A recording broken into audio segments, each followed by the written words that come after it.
Guys, ஸ்டாய்ஸத்தோட ஒரு விதி சொல்லுது, the world suffers a lot not because of the bad people but the silence of the good people அப்படின்னு சொல்லுது. நம்ம வாழ்கிற இந்த சமூகத்தில் நடக்கிற அநீதிக்கு காரணம் இந்த சமூகத்தில் உள்ள கெட்டவங்க தான் அப்படின்னு நம்ம நினச்சிட்ருக்கோம். ஆனால் இந்த சமூகத்தில் ஒரு அநீதி நடக்கும்போது அதை வேடிக்கை பார்க்கக்கூடிய நல்லவனால தான் இந்த சமூகம், இந்த உலகம் கெட்டு போகுது அப்படிங்கிற மாதிரி அந்த விதி நமக்கு சொல்லுது. எங்கேயோ ஒரு இடத்துல ஒரு அநீதி நடக்கும்போது நம்ம எளிதாக கடந்து போயிடுறோம் பார்த்தீங்களா? அதே அநீதி நமக்கு நடக்கும்போது நம்ம மிகப்பெரிய மன உளைச்சலுக்கு ஆளாகிறோம்.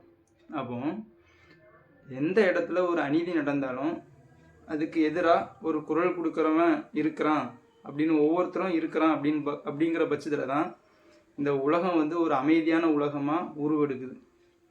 மற்றபடி அந்த பிரச்சனை எனக்கு நடந்தால் யாருமே குரல் கொடுக்க மாட்டாங்க அப்படின்னு ஏங்கிட்டு இருந்தோம்னா எந்த ஒரு முன்னேற்றமும் வராது. எங்கே ஒரு அநீதி நடந்தாலும் அதுக்கு குரல் கொடுக்கறதுக்கு மனிதனும் எப்போ தயாராகுதோ அப்போ இந்த சமூகம், இந்த உலகம் ஒரு அமைதியான உலகமாக உருவெடுக்குது.